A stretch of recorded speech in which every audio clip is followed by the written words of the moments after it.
احنا طبعا عندنا ميزه تنافسيه واضحه ان احنا عندنا 4 اتفاقات تجاريه، 3 مع افريقيا وواحده مع الدول العربيه. دي مديانا كده فكره انه المنتج اللي بياخد صنع في مصر قادر على انه يدخل الى مجموعه كبيره من الدول يقدر تعدادها ب 1.2 مليار دون اي عوائق تجاريه ودون جمارك.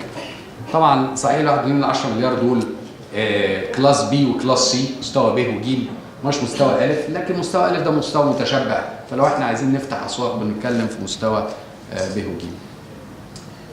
الهدف بتاعنا ان احنا نكون واحده من اكثر 7 مناطق جاذبه للاستثمار في العالم سنه 2035، وانا اعتقد ان احنا قادرين ان احنا نعمل ده، وهقول لكم احنا عملنا ايه في الفتره الاولانيه. مش هتوقف بقى عن الخلفيه واحنا مين، اعتقد ان انتم تعرفوا كل ده، ولا احنا مين على التنافسيه. احنا واحده من الدراسات اللي عملناها المهمه الحقيقه ان احنا عملنا دراسه تقارن بيننا وبين 12 منطقه اقتصاديه اخرى في المنطقه وفي العالم في 60 بارامتر، بدءا من بناخد كام يوم عشان ناسس الشركه، بتدفع كام عشان تاسس شركتك، الكهرباء بكام، الميه بكام، في ضرائب عقاريه ولا ما فيش، في جمارك ولا ما فيش.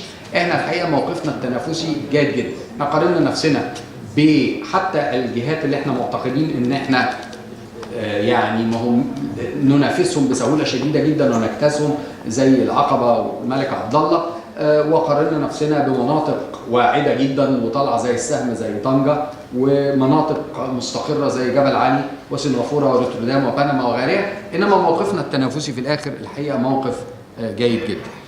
اذكركم احنا مين عشان هو ده بقى من هنا البدايه اللي احنا هندي فيها كشف الحساب.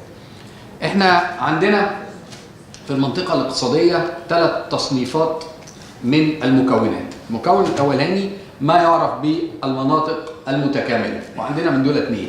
عندنا منطقه في شرق بورسعيد، مش عارف الماوس فين، لانه في ميناء شرق بورسعيد وفي قطعه ارض كبيره جدا فيها منطقه لوجستيه ومنطقه صناعيه ومنطقه سكنيه.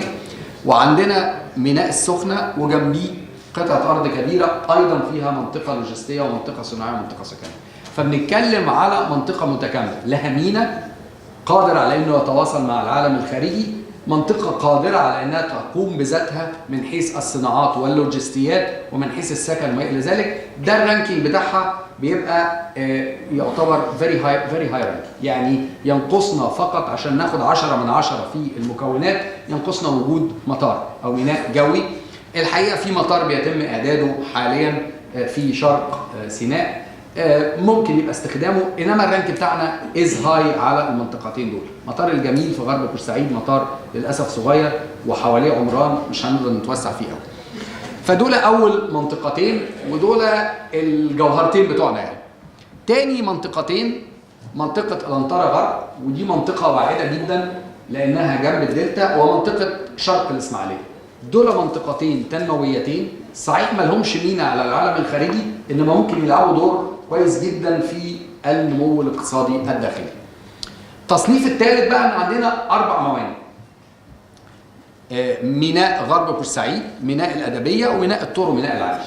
بيبقى عنده مينا اصلا، يعني احنا كده لو بصيتوا فكرتوا في الاجمالي بتاعنا 6 موانئ، اللي بيبقى عنده مينا اصلا ده از اسيت ريتش، يعني عنده اصول وغني باصوله الماليه. احنا عندنا 6 موانئ. هبتدي معاكم بالمنطقتين انا البرزنتيشن ممكن نسيبها يعني فما تقلقوش. هبتدي معاكم بالمنطقتين اللي هم المهمين بتوعنا، شرق بورسعيد والسخنه، وهتكلم على الانطره غرب في دقيقه وبعدين افتح باب الاسئله لكل منطقه. شرق بورسعيد